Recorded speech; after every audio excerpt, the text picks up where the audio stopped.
Bismillahirrahmanirrahim. Assalamualaikum warahmatullahi wabarakatuh. Saya Ustaz Nafi Zalman bin Jamaluddin. InsyaAllah, untuk semester ini kita akan belajar, kita akan mengulang kaji. Mungkin dah belajar pun sebenarnya perkara ni. Untuk MPU 1331 Pendidikan Islam 2, kita akan menumpukan tajuk yang besar, iaitu tajuk pernikahan yang disebut dalam fiqh disebut sebagai munakahat. Dalam bab ini, munakahat itu juga merangkumi daripada mula perkahwinan, nak mula kahwin, nak pilih pasangan, sampailah bercerai-berai, sampailah melaksanakan tanggungjawab, dan sampailah pengagihan harta dan sebagainya. Okey. Dalam bab pernikahan ini, dia memberi maksud, memberi faham kepada kita dalam istilah syarak al-aqdu yuhillu watu, satu ikatan yang membolehkan persetubuhan. Itu terjemahan daripada takrif istilah tadi. Kemudian kalau kita tengok pada keseluruhan, pernikahan adalah satu ikatan. Ikatan tu apa? Ikatan adalah yang kita akad nikah tu adalah satu ikatan. Ikatan tu maksudnya ikat. Ikat ni dua tali yang pendek kita ikat. Jadi maksudnya dua tali itu kita katakan dua manusia yang berjanji sehidup semati melaksanakan tanggungjawab hidup, meneruskan hidup dengan cara yang betul berdasarkan syarak, sehingga boleh melakukan tanggungjawab bagi kedua-dua belah pihak. Bila kita tengok tadi daripada segi istilah, dua tali ataupun kita kata ikatan. Ikatan tadi saya katakan dua tali. Tali itu maksudnya bila tali itu diikat, apa akan jadi? Tali itu akan bertambah panjang. Tak ada ikat tali, dia bertambah pendek. Tali yang panjang tu maksudnya pada segi zahirnya ialah bila kita kahwin, kita akan ada tambahan lagi manusia yang ada dalam hati kita, dalam hidup kita. Kalaulah sebelum ini kita belum kahwin, kita ada emak dan ayah. Selepas ini kita ada emak mentua dan bapa mentua. Maksudnya mak mentua dan bapa mentua ini adalah sama dengan mak dan ayah kita. Cuba kita tengok bagaimana fiqh menghuraikan, menjelaskan mak mentua dan bapa mentua bagi seorang lelaki seperti saya. Saya ada mak dan ayah.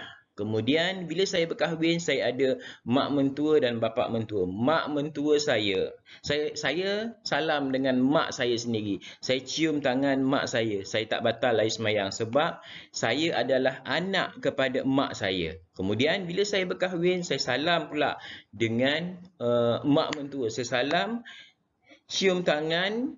Dia tidak batalkan air semayang saya kerana saya adalah anak menantunya, dan maksudnya mak mentua saya dan mak saya dari segi agama, sudut pandangnya adalah sama taraf. Begitu juga bapa mentua bagi perempuan, bagi isteri salam dengan bapa sendiri, tak ada masalah. Peluk, cium bapa sendiri tak ada masalah. Tetapi begitu juga bila dia salam dengan bapa mentua dia, batal tak air semayang? Air semayangnya tak batal. Jadi pernikahan ni adalah satu ikatan yang membolehkan melakukan tanggungjawab dan dengan syarat-syarat yang tertentu. Syarat dia apa dia? Syarat dia banyak, tapi secara ringkasnya saya boleh katakan syarat perkahwinan tadi itu dua ikatan, dua orang antara lelaki dan perempuan, dan perkahwinan ni juga sebenarnya adalah ikatan di antara keluarga lelaki dan keluarga perempuan. Keluarga lelaki dengan keluarga perempuan. Kahwin tu mestilah lelaki dengan perempuan. Lepas tu ada syarat dia boleh dan tak boleh, adik-beradik tak boleh kahwin. Maka dalam perkahwinan begitu juga, dalam perkahwinan yang boleh kahwin manusia sama manusia. Boleh tak kahwin manusia dengan binatang? Tak boleh, berdosa. Boleh tak kahwin manusia dengan bukan manusia tu contohnya alien, kahwin dengan bunian, boleh tak? Tidak dibenarkan. Dalam fiqh dia menyebut sebagai perkahwinan antara manusia dengan manusia, lelaki dengan perempuan. Okey. Seterusnya itu berkaitan dengan falsafah ataupun maksud konsep perkahwinan. Okey, seterusnya dalam bab ini, dalam kelas ini kita akan menerangkan, saya dah terangkan tadi, pernikahan. Kemudian dalam bab ni juga kita akan membincangkan pembubaran pernikahan dan isu-isu yang berkaitan. Seterusnya,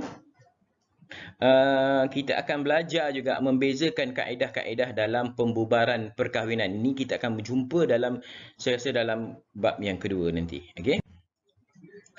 Bab yang ketiga, pembubaran perkahwinan, dan kita akan ada penilaian. Penilaian kita kalau ada yang dekat depan ni, projek dan kuis. Kuis kita tak ada, kita ada projek, kita ada persembahan ataupun presentation, dan kita ada tugasan.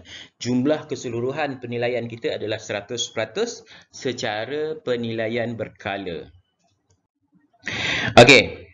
Konsep pernikahan tadi saya dah jelaskan. Ada tujuan perkahwinan adalah apa tujuan perkahwinan? Kita akan jumpa di akhir slot kita nanti. InsyaAllah kita akan bincangkan, iaitu tujuan perkahwinan. Okey? Okey, dalil Al-Quran. Ya ayyuhallazina amanu taqu rabbukumul ladzi khalaqakum min nafsin wahidah. Okey, ini dalil. Saya tak dapat nak baca dengan jelas sebab tak pakai cermin mata ni. Okey, yang ni besar sikit. Hadis, dalil hadis. Sumber hukum ada 4, tapi dalam bab ini, dalam kebiasaan kita membincangkan bab fiqh ni, kita lebih mengutamakan kita lebih mengutamakan sumber daripada Quran dan hadis. Okey, kalau daripada hadis, bab perkahwinan membincangkan perkahwinan, nikah min sunnati faman lam ya'mal bis sunnati falaisa minni. Nikah adalah satu daripada sunnah aku. Sunnah aku adalah kehidupan aku. Faman lam ya'mal, barang siapa yang tidak beramal, yang tidak melakukan sunnah-sunnahku, falaisa minni, bukan daripada gulungan, kumpulan umat aku. Maksudnya Rasulullah kata macam tu. Orang yang nikah ini adalah salah satu daripada cara hidup Rasulullah. Cara hidup Rasulullah itu benda yang Rasulullah buat dan kita buat, kita kan dapat pahala. Sebab itulah yang Rasulullah, itulah yang Allah suruh, itulah yang Rasulullah suruh.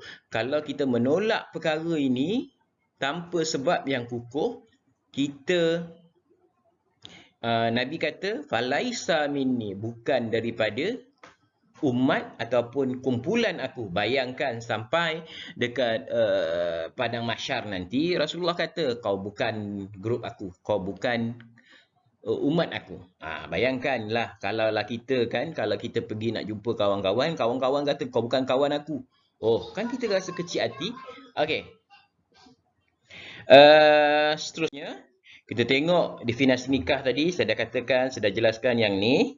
Alhamdulillah, berkumpul. Dia kata kat sini berkumpul, ikat. Ada perkataan yang saya sebutkan, ikat dan cantum. Berkumpul tu betul lah. Berkumpul tu maksudnya lelaki dan perempuan berkumpul. Cantum pun sama. Okey. Okey, kita tengok pula. Perkahwinan ni dia ada hukum dia. Dia ada hukum dia. Hukum dia ada 5. Bukan kata perkahwinan tu je ada hukum. Makan, kita nak makan ni pun kita ada hukum. Contohnya, kalau apa hukumnya kita makan? Hukum makan asalnya adalah harus. Saya selit sikit. Hukum perkahwinan asalnya adalah harus. Okey, balik semula pada contoh makan tadi. Apa hukumnya kalau kita makan benda yang salah? Contoh, kita makan pil kuda, kita makan ekstasi, kita minum air ketum yang bercampur dengan bahan-bahan yang terlarang. Apa hukum dia? Hukumnya adalah haram. Okey? Okey, kita tengok hukum pernikahan. Pernikahan, yang pertama adalah harus. Tadi saya katakan tadi dah. Hukum pernikahan adalah harus. Harus tu ketika bila? Tiada tuntutan mendesak untuk berkahwin. Tiada perkara yang mengharamkan. Apa perkara yang mengharamkan? Ada perkara-perkara yang mengharamkan seseorang itu kahwin. Contohnya, dia nak kahwin. Umur dia baru 5 tahun nak kahwin. Tak boleh sebab daripada segi syarak, dia belum balik. Silap-silap kalau 5 tahun belum mumayyiz lagi. Kalau dah mumayyiz dia belum balik lagi. Kalau dah balik, dah mumayyiz, tetapi tidak ada kemampuan untuk berkahwin. Apa dia kemampuan nak berkahwin? Kena ada kerja, kena ada duit, kena ada kekuatan untuk bekerja, menyara hidup, bukan sekadar memberi mas kahwin sahaja, tetapi menanggung kehidupan, memberi nafkah sepanjang hidup, bukan sahaja untuk isteri tetapi isteri, anak, cucu dan sebagainya. Okey, kita tengok seterusnya, sunat. Ketika bila dia menjadi sunat? Ketika berkemampuan menunaikan nafkah zahir dan batin. Apa dia yang dimaksudkan menunaikan nafkah zahir dan batin? Mampu menunaikan nafkah zahir dan batin, bukan mampus ya, mampu. Okey, mampu menunaikan nafkah zahir dan batin adalah contoh zahir. Tadi saya katakan, nak kahwin tadi dia ada kemampuan, kena boleh menunaikan nafkah zahir. Apa dia zahir? Zahir tu antaranya adalah kesihatan. Orang tu nak kahwin, tetapi dalam keadaan dia sendiri pun tak berapa sihat. Contoh, dia HIV positif. Boleh tak dia kahwin dengan orang lain? Orang yang tidak ada HIV, orang yang sihat. Hukumnya apa? Haram hukumnya dia kahwin. Tak boleh. Maksudnya, syarat nak kahwin ini zahir dia pun dia kena elok. Kemudian batin dia kesihatan. Kadang-kadang ada yang nak kahwin tetapi dia ada masalah. Apa masalah dia? Dia selalu kena sawan babi. Jadi dia membahayakan keselamatan keluarga dan sebagainya. Dia selalu berhalusinasi. Dia ada penyakit-penyakit yang tertentu. Jadi dikira sebagai dia tak layak. Maksudnya mestilah orang yang nak kahwin tadi tu mampu menunaikan nafkah zahir dan batin. Kemudian sihat tubuh badan. Yang ketiga, mampu mengawal diri daripada berlakunya zina. Hukum asal, maksudnya hukum dia, kalaulah dia dapat mengawal diri dia daripada melakukan zina, jadi dia masih mampu lagi. Kalau dia tak mampu, nanti kita bincangkan. Okey, kalau dia mampu mengawal diri dia daripada melakukan zina, dia hukumnya sunat. Apa dia? Perkara-perkara apa dia yang menyebabkan boleh melakukan zina? Zina tu yang macam mana? Zina itu bukan sekadar kemaluan, tetapi bermula daripada mata, bermula daripada telinga, bermula daripada tangan dan sebagainya. Kalaulah dia dapat mengawal, alhamdulillah, hukumnya adalah sunat. Kalaulah tak dapat mengawal, contoh, seorang yang suka melihat video blue, apa hukum dia? Kenapa dia tengok video blue? Okey, kalaulah sikap dan perangai dia macam tu, saya rasa, saya berpandangan, dia tidak lagi hukum pada diri dia sunat untuk berkahwin. Dia akan berubah kepada hukum yang lain. Jom kita tengok hukum yang seterusnya. Okey, yang ketiga kita akan bincangkan bagaimana seseorang yang wajib kahwin. Wajib kahwin. Okey, yang pertama adalah kemampuan menunaikan nafkah zahir dan batin. Tadi saya dah jelaskan nafkah zahir dan batin. Nafkah zahir, nafkah yang nampak, nafkah batin, nafkah yang tak nampak. Nafkah itu sesuatu benda yang wajib diberi kepada anak kita, kepada isteri kita. Okey. Sebenarnya nafkah ini dia bukan hanya pada isteri saja pelajar. Saya ingin jelaskan juga nafkah ini, kita ada nafkah kita kepada diri kita sendiri. Nafkah kepada ibu bapa kita, memberi duit, memberi keuangan, memberi bantuan, memberi sumbangan kepada mak dan ayah juga dikira sebagai nafkah. Seterusnya nafkah kepada isteri kita dan anak-anak kita. Itu dia. Kalau dah mampu dah, kena, maksudnya dah wajib kahwin lah. Sekarang ni dah mampu dah. Dah ada kerja dah. Senang kita kata, nak ada duit ni kena kerja lah. Kerja tu ada pendapatan. Pendapatan tu kira berbaloi dan kira cukup untuk diri dia dan keluarga dia pada masa tu. Maksudnya kalau dia kerja kilang sekalipun, kalau dia kerja jaga sekalipun, dia kerja cleaner pun, pada masa tu dia cukup. Dan dia kena berusaha untuk mencukupkan kemampuan dari masa ke semasa. Maksudnya kalau kita dapat gaji hari ini 900, kita dapat gaji hari ini 1200, di bawah, maksudnya berada di gaji yang paling minimum dalam kerajaan Malaysia, maka dia kena berusaha untuk meningkatkan pendapatan kerana tanggungjawab memberi nafkah ini dia bukan terhad sampai situ saja. Satu hari nanti dia akan meningkat. Bila ada anak lagi meningkat. Bila ada anaknya bertambah, dia akan lagi meningkat. Kemudian nafkah itu apa dia? ingin saya jelaskan, nafkah itu kalau daripada sudut fiqh, kita katakan nafkah itu terdiri daripada makan minum, kedua rumah, pakaian dan tempat tinggal. Tempat tinggal dengan rumah samalah, pakaian dan 3 perkara. Tetapi sekarang ini, dalam masa sekarang ni, contoh kita kata nak bagi rumah saja, bagi isteri ni, anak ni ada rumah. Rumah tu mestilah sifat dia mestilah rumah. Bukanlah surau, bukanlah gelanggang yang lapang, yang surau lapang. Bila dalam rumah tu kena ada bilik, kena ada tandas, kena ada dapur, kena ada pinggan mangkuk nak makan, nak tidurnya, kena ada katil tilam. Itu dia tanggungjawab tu. Besar kan?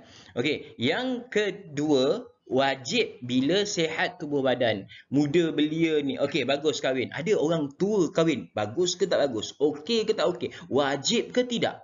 Hukum dia ke mana? Okey, nanti kita bisa nak minta awak bincangkan. Okey. Yang ketiga, ditakuti jatuh ke dalam perzinaan. Dia kahwin ni kerana apa? Dia dah tahap kritikal dah. Nafsu dia dah bergejolak dah. Nafsu dia dah tak boleh kawal dah. Jadi sama ada lelaki ataupun perempuan yang tak boleh mengawal nafsu dia, contohnya bagi lelaki ke, bagi perempuan ke, dia dah ada dah keinginan yang sebegitu. Apa dia keinginan sebegitu? Fikir-fikirlah. Yang selalu tengok dekat TikTok dan sebagainya. TikTok tu ada yang baik, ada yang tak baik lah. Okey, jadi zina tu bermula daripada bila dah melakukan sumbang mahram ataupun zina yang kita faham, barulah kita nak kahwin. Tidak. Kalaulah kita dah rasa dah mata kita pun dah tak dapat tahan, tangan kita tak dapat tahan, telinga tak dapat tahan, maka hukumnya wajib kahwin. Okey, makruh berkahwin ketika bila tidak mampu menunaikan nafkah zahir dan batin. Dalam keadaan sekarang ni tengah belajar. Sekarang ni tengah belajar di College Community Segamat 2.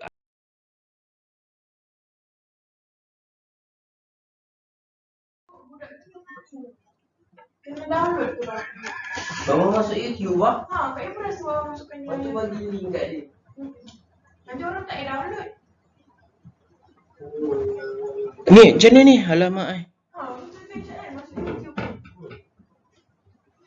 Dah pause belum? Kalau nak download nanti budak habis pun penuh.